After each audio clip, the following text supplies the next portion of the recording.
again, don't just do what I say I did. Find what works for you. Is it visualization? Is it affirming out loud? Is it listening to affirmations? Is it scripting? What's your learning style? How do you most easily absorb information is usually the way that also works for helping you focus your thoughts the best. What's the fastest way to manifest something you want badly? Honestly, to not be attached to, it's not what you're going to want to hear, but to not be attached to it. I'm not saying that you have to be detached to manifest something in, but the more pressure you're putting on into something happening right now, that's coming from a place of fear, and that's not going to, anything that's coming from a place of fear is not going to come about either at all or the way you want it to. So like, yeah, you can manifest things by certain dates if you're not really that bothered about whether it actually happens by that certain date or not, or like when it doesn't happen by that certain date, you can be okay with knowing that it's still going to happen. But why do you need it right now? That's coming from a place of lack. If you check in with yourself, is it because you need it right now because you want it to make you feel a certain way? Because you need to make yourself feel that way. Well, you don't need to do that, but it's going to make the process easier. It's going to make the process happen faster. If you're sitting there waiting, watching, I like to use the like pot of water on the stove. When you stand there and watch it, it seems to take fucking forever. When you put it on the stove and you start getting all the other ingredients ready or like doing something else, before you know it, it's boiling. And perceptually, it happens faster. So I would leave my thoughts on a positive trajectory and then distract myself by doing things that I enjoy that feel good. Again, even if it's as simple as watching something that makes you laugh or whatever, that is unrelated, preferably unrelated to your manifestation, because you're wanting to distract yourself from the opposing thoughts. Remember, you don't have to believe, you have to not disbelieve. The disbelief is creating a dam, stopping your manifestation from flowing through. So you want to chip away at that disbelief or not allow it to keep, like, stop reinforcing it by distracting yourself from the thoughts that are creating it in the first place. So is it Shauna or Siana? Sorry if I'm saying that wrong, but why do you need it or want it so badly? It's probably coming from a place of wanting outside validation, and that's not going to work in your favor. Even if you can manifest something in that way, you're not going to be able to hold on to it because you're still the version of you who couldn't have it or hold on to it in the first place. That's what you need to address. That's the self-concept shit that you'll hear a lot of law of assumption people talking about now. Either because they're catching on to the fact that it's like a thing that people are talking about and they're copying, or because they learnt the hard way by not doing it and realized, oh, I kept getting this thing in, but I couldn't hold on to it because I was still ultimately the same person, same version of me, same insecurities, same old shitty story. So for those who are new on here, I have a link to a waitlist for a solid self-concept course that I'm working on. It's no obligation to buy, but you will get a 50% off code when it's released. So you can decide when it's released if you want to get it or not at half price. I would not avoid self-concept work. You don't need to do a course to do self-concept work as well, by the way. I'm not just on here fucking trying to sell shit. But if you want guidance on it, that's going to help you, and I will help you avoid a lot of the hard ways that I learned that self-concept was important. So go do that now. What about guides and your higher self? Yeah, I mean, I don't 100% know what I believe, right? Everything's energy, we know that much. I used to believe in guides and all, like, you know, there's situations that I can think. I fell off the top of a playground when I was younger and I landed without a scratch on me, like on my ass with my head between my knees, completely safe. And people were always like, you had a guardian angel looking over you that day, kind of thing. And there's been a few things like that. I don't know if that's just, if everything's energy, I think it could be that, you know, when people move on or whatever, whether you believe that it's loved ones or angels or guides, it could just be that you're like manifesting the energy to come together in that's how it manifests. It could also be your subconscious. My subconscious, I believe at the moment, I kind of think like that's my higher self. And in that moment, it told me that I was going to be okay and kind of guided my body in what to do and how to fall safely, as an example. There's no harm in believing in those things, even if, like everything's what you believe anyway, really, or like what you think most consistently. So there's no harm in it, but also like don't give your power to anything outside of you, because that's eventually going to backfire. No like affirming SATS or just deciding. You're overthinking it. T. When you choose an affirmation, when you choose to go, do you know what, I'm going to think in line with what I want, or I'm going to create an affirmation around what I want, and I'm going to stop entertaining opposing thoughts, that's all deciding, right? Some people hear this stuff and they would prefer to wallow in victim mode instead. And before I understood all this stuff, I was majorly in victim mode. So like, again, I'm never having a go at anyone. But in those moments, you have two choices. You know, you probably heard evolve or repeat. Continuing to think the way you've always thought and doing things the way you've always done them is going to like end up with the same results. Whether it's, you know, for a lot of you, you're on here to ask about love.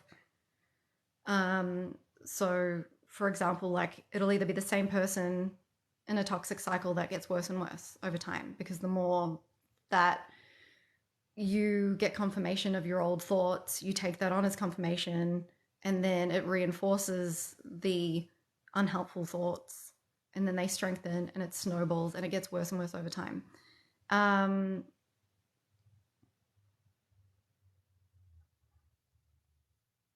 So yeah. And then when like you learn about this sort of stuff, you have a choice. Like, do I want to just keep thinking the way I've always thought? Or do I want to push past the discomfort of doing something that sounds fucking ridiculous, which it does initially, and see what happens? Even if you don't get movement with your specific manifestation, you will feel better and you will see things improving in your life. And that in itself should be enough to spur you on to just be like, well, like life is better in general. Why would I not want to keep being on top of my thoughts? And if it's my thoughts that created all the unfavorable situations, like for me, the first thing that I thought of when I heard about how it's your thoughts that manifest, I thought about all the times where I would go to like a social event and I would think, I don't think such and such's girlfriend likes me very much or something. And I'd be told that I'm just imagining things. Your imagination creates. I'd be told I'm just imagining things, and then something would happen that proved me right. Because I was looking for like confirmation. I was telling myself that that was my story and that's what happened. And so when I stopped telling that story and I was like, oh, fuck that, I'm well liked and respected by everyone, I saw a shift in that. And it was just like, do you know what? If it's my thoughts, it's really not worth me telling the old story anymore. Even if like it's not this big magical thing. You just feel very natural without affirming, that's fine. You don't have to affirm. If when you think about the thing that you want and you feel at peace with it and you like just have like this knowing that it's all going to work out and it's going to happen, that's fine. That's a good place to be. You don't have to be in that place to manifest, but it's certainly not a bad thing. For a lot of people, like, I think the people who can, who like heard about law of attraction before law of assumption kind of became more widespread and known, the people who could hear law of attraction and be like, oh yeah, sweet, believe that, I feel like they're probably more like less analytical people, and could be okay with kind of going, okay, I just have to believe, sweet, it'll all work out. When you're an analytical person or an overthinker, often because of traumas or like just shitty experiences that have created these limiting beliefs, you need to do reprogramming up here, because your mind is like constantly on this loop of like those, like the thoughts that were created by those situations or the thoughts that created those situations. So yeah, if you can think of what you want and just be like, okay, I know it'll happen and I can just leave it there, that's awesome. But I find a lot of the people who resonate with the law of assumption and what I teach need to do a bit more like mindset work than that. Unless you've already done that and that's how you've gotten to where you are, which is awesome. I phoned for money the same day I saw money in my account out of nowhere. Awesome. Who doesn't love free money? I've always been quite, like, even though I kind of grew up in a rough area and in the ghetto, and I'm never saying that to like have a go at my parents or anything. There were times where like we were a little more well off and they did the best they could with the situations that were like without knowing this stuff, first of all, and the examples that they had growing up and all of that stuff. But like I used to find money a lot. And honestly, I think like in envelopes, and I think that's because I did grow up in the ghetto. There's probably a lot of criminal activity happening with money in envelopes. And so I just have always had this belief that like I find money, and I do.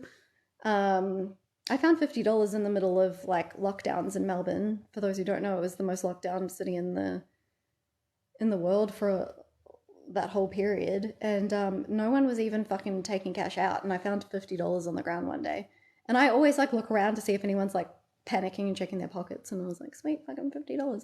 That same day earlier, I'd found a coin, and I have this thing in my mind. I think it's from Greece. See a penny, pick it up all day long, you'll have good luck. And then later that day, I found $50. Love free money. And you don't have to earn money. So you don't have to affirm that you earn a certain amount of money working for it. Money can come to you in so many ways, so don't limit how it comes to you. Listen to Bashar on YouTube. What is your thoughts on his teachings? When I first was trying to understand all this shit and I was coming across Abraham Hicks and Bashar and all those, look, it's all the same thing. So when I say law of attraction, I'm not saying that it's different. It's just a different way of explaining the same thing. But it didn't click. It didn't resonate for me. It didn't make sense. Now that I understand conscious manifestation from the concept of the law of assumption, I understand what they say now, and I actually really enjoy listening to a lot of Bashar stuff. And I went through a phase of like listening to Abraham Hicks, and I was like, oh, all this stuff that just sounded like fucking, oh, you have to, I always say the same thing, but like it kind of felt when I was trying to understand, like, you have to be positive all the time. If you're not going to get what you want. You have to be positive all the time, high vibe, high frequency, however you get there. That wasn't explained really. So I was like, well, fuck, how do you do that?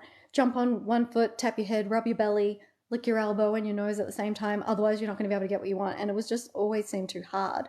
Now I understand it.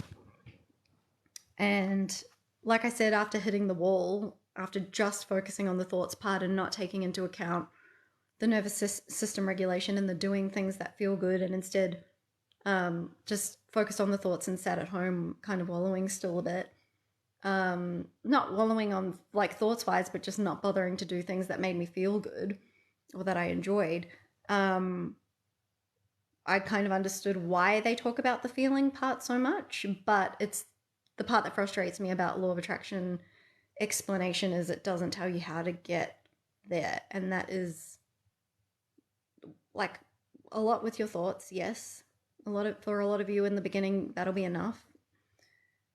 But doing things like just essentially enjoying your life. Stop sitting at home, checking social media or checking your bank account to see if it's happening yet, because it's not if you're doing that. If you're looking out of fear, you're just going to see the things that you're worried about seeing. Sorry, I go off on tangents. Bashar, yeah. In terms of like whether he's really channeling or not, I've seen things that where they've like checked his brain activity and all that stuff, and like it seems legit, but that part I don't really care about. You know what I mean? Or I don't need to believe that he's channeling anything in particular because the information is good. And my whole thing is like, I just want as many people to know as possible that they can take control of their own lives. So yeah, I'm good with Bashar. Martin, that's why you walk on the beach or the hills. Beautiful and calming mentally and physically. Yeah, for sure.